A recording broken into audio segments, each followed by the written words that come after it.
Hey, hey, my peeps, it's Stark the Autistic Gnome coming at you from the Gnome Nook. So today I'm just going to kind of explain how my thinking works. Okay, so I'm a very visual person. I think in images. I have no audio in my head, so when I'm thinking, okay, so let's say I'm thinking about a brick building. Okay, so I will, in my mind, it's just a picture that'll come up of a brick building. Right now I can get and then that just kind of gets filed away into, okay, so this is kind of hard to describe to people. See if I can try to describe this the right way here. Okay, so if you were to take a computer, right, say a set of headphones. No, that's not the way it is. Okay. First of all, I do all of these live. You don't get them live. I upload them onto YouTube. But as I'm doing them, they're live, and I don't edit and I don't cut them and such. So just bear with me if you can. Okay, so inside of my mind, this is where I picture my mind is. Because they've never found your mind in your brain. They don't really know where your mind, what part of your brain or your body that your mind exists. But they know that your mind exists. They just don't know where your mind lives. So when I picture my mind, I picture a huge apartment building. And in each apartment building, there are apartments that are filled with file cabinets. In all of those file cabinets, I have images of every single thing that I see. Like, for instance, a brick building, okay?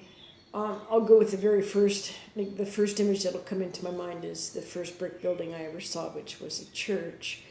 So that'll pull that up, and it's like, nope, that's not the brick building I was thinking of. And then my mind will go through that file cabinet and bring up all the different brick buildings that I've seen in image form.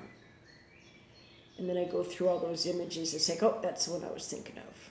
Okay, so my mind is like a huge apartment building, and each apartment is filled with filing cabinets. And all the filing cabinets hold all the images of literally everything I have seen in 53 years. So it's a rather large cache of images that are in my head that I can recall to or bring back up or whatever. Okay, so communication is a little bit difficult with me, trying to make people understand what I'm thinking, for the simple fact that, okay, so I see the picture across the wall from me. I hear birds. Now, in my mind, I'll get an identical image of the picture across the wall from me, but I'll also get images of different birds that are coming in as well. It'll immediately take it to an image, and that bird song will put an image in there, and then my mind just files that at apartment bird song there. And it's another file for later. So I have to piece things together find what's relevant in my images and what's not relevant in my images to any kind of conversation that I'm having at any given time, because I have no audio inside of my head. I can hear audio, but the audio goes from bird sounds, in through the ears is bird sounds. Then in the mind it forms into an image, and there's no more sound. It just forms the image of the bird that makes that sound. So it's, if I'm like this conversation right now, it just happens to be about bird sounds that I'm hearing and what I see in the picture across the way from me. So everything that I see in a day, right from that's got anything, from the tiniest detail, from the least amount of detail, my brain tries to process that and then download it and put it into the files that it needs to be for the day. So if I don't have, like when I was younger, it was a lot harder, because now I have like millions of images in my head as I'm 53 years old that I can refer to. But there's still some things that, okay, my brain will take literally this one is my favorite. This one just still makes me laugh to this day. So I'm out at the store with a friend, and I see this bag of rolled coconuts. It says rolled coconuts, and it was like $1.69. And the first image that came into my head was some poor dude sitting at a table trying to roll a coconut. And then I sat there and I thought, oh my gosh, how do you even roll a coconut? And how much work is that? And they're only like charging $1.69. Like, how many rolled coconuts are in that bag? That's where my thought process went. So now I have images of trying to roll coconuts, partially rolled coconuts, right? And then my brain is telling me, okay, something's not making sense here with these images, right? So it's like processing plants. So then my brain goes and finds the processing plant images milk, no, not a milk processing plant. They wouldn't do coconuts there. And then I finally realized, oh yeah, shredder type machine would do that, not someone sitting at a table literally rolling coconuts. So I'm very visual. I think in images. One of my favorite autistic people in the world, and she's a mentor to me, is Temple Grandin. She has got some awesome books out there. One that might help explain this a little bit more is, what's the name of her book?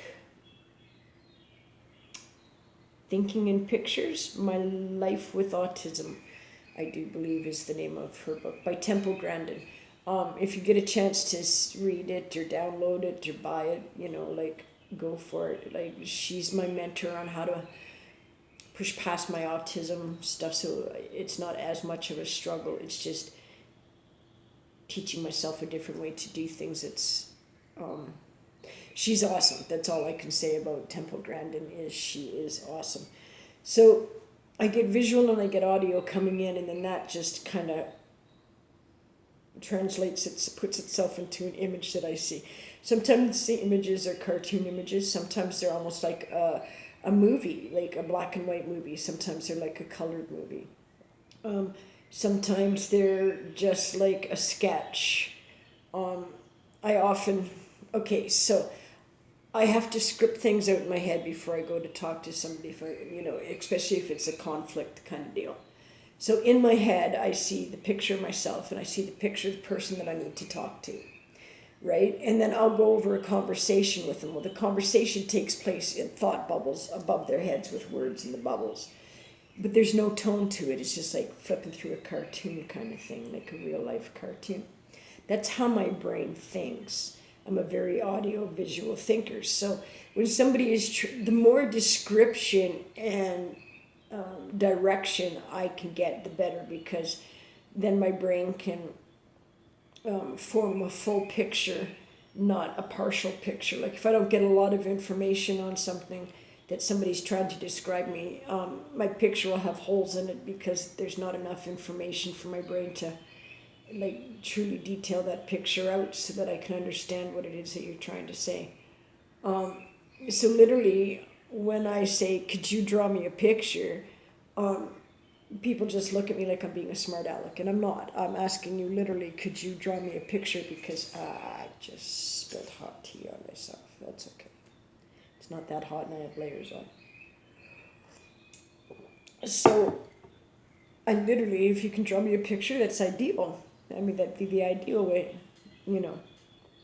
So my brain just thinks differently. But in order to have a conversation, there's so much stimuli going, like my brain, like I said before, is always stimulated. So now it's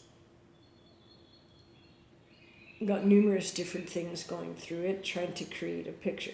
So when I'm in a conversation, even this way, trying to think about what I want to say, I have to go into the right apartment, into the right file, go through a whole bunch of pictures to figure out what I want to say, and then I have to translate that picture into a verbal form for people to understand what it is that I'm thinking, or what my idea is. It's quite interesting. When it comes in audio and visual, and then it goes into an image. When it goes out, I have to take it from image into a verbal format in order, it's not like I can just spew out images that are pictures, I'd love it if I was like part printer. That'd be awesome. Just open up my mouth and out comes the picture. I'm thinking that would be kind of cool, wouldn't it? A little odd looking, but a little cool, I think. So one of the ways that it takes me a while in a conversation because I have to go through a lot of pictures in order to put a picture up for reference so that I know what you're talking about, and then go from there. It's I'm a little slow thinking this morning. Sorry, I've got a lot of images in my head that my mind is trying to process all at the same time. I've had a busy morning already, and it's not even all that late in the morning yet. So, yeah. So this one is basically on how I think. I think in images. I literally have no audio in my head whatsoever, and often I'll go to say something to somebody, and of course I don't have any audio in my head. I just have the image, and it didn't look scary in my head or look aggressive in my head. But when it came out, the verbalization of it was a little aggressive, and people go, "Whoa, you don't have to be like, you don't have to bark at me." Or I'm like, "Oh, I'm sorry," like that. I don't hear it until it comes out, so I can't really put a tone to it, and I'm hoping that the right tone comes out anytime I speak. So it's interesting on how people, you know, interact with me. Sometimes I'll be walking past something and I'll hear something like, "Yeah, well, we're just putting everybody away after supper and everything," and I have no reference for that, for putting people away, because, I mean, like, after supper, when I do dishes, I wash up the dishes and everything, and then I put them in a cupboard and I close the door. So to me, that's putting something away, you know. So when I heard it, I'm bringing up these images, and I've got no images of putting a person away after they're done their supper. So the first image that came to my mind was, you know, you're washing a person up and everything else, and then you open up the cupboard and you put them in the cupboard and you tuck them in and you say goodnight. Obviously, that's not the right image, because obviously that's not what was meant. So, you know, I kind of had to sort through that one to try to figure out, no, I don't think so. That's not quite what they were meaning.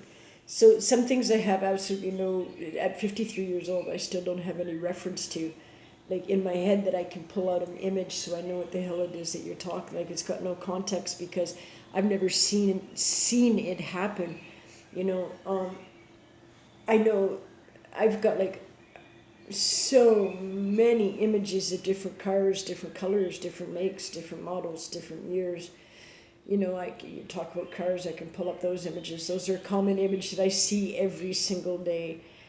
Parks, buildings, stonework, brickwork, trees, buildings, furniture, cups, glasses, all that kind of stuff. Literally every image that I've ever seen in my life is filed into my memory. So when I go to those particular images in order to have a conversation or to form an idea or to make an idea come to the forefront, which is really kind of funny because I'm an artist, but I'm more of a copy artist. I can't, it's so funny because I think so vividly, and that's just the way that my thinking is, but I can't take an image, one of my thought images, and actually draw it out on a piece of paper. I can't draw that way. I have to be looking at something as I'm drawing it. Like, I recreate other people's work, but I make it my own kind of deal. Like, I'm a copy artist. I'm not an original artist, I guess you could say. Which you would think would be the other way around, thinking in such vivid imagery that I'd be able to just draw, not a problem. But it's, yeah, no, it's weird because I have to have it outside of my head in order for me to put it onto paper. So when I'm reading something, if it's very descriptive, my imagination, like fantasy books, you know, my imagination, it's very hard for me to read a book to myself because I think in images. When I see an extreme description, my mind will just go with that. So I get more lost in the image that my mind has created than what the words are saying. So then I kind of have to go back because I'll start my own story in my own head with the image that I've created, and it's it's just so it's very difficult for me to read for myself. So I do have someone who is currently in the process when she can carve out a little bit of time because she's a very busy person. She's reading me a fantasy book, and it's awesome because my brain just picked, and it's so detailed. Drizzt is in it. I don't know. I can never remember the name of it. So when she reads it, my imagination and the imagery in my head just go tenfold.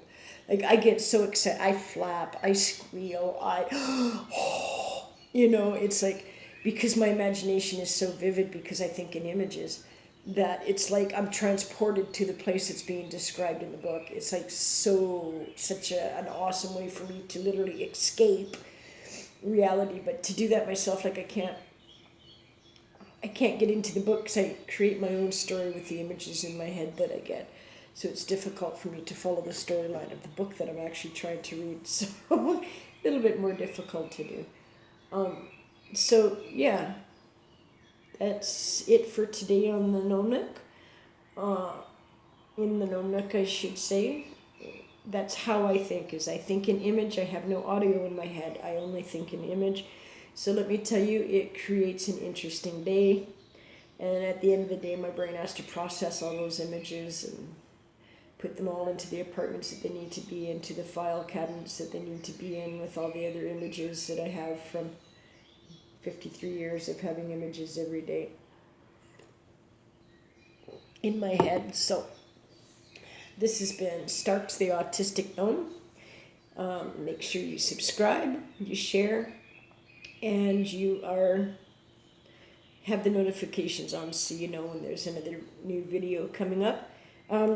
Again, this is just pretty much how autism presents with myself, other comorbidities with it and such. Keep an eye out on Facebook. I'm trying to start a page that'll link these to there. So keep an eye out. So that's it. Have a good day. Starks out. Peace, bro.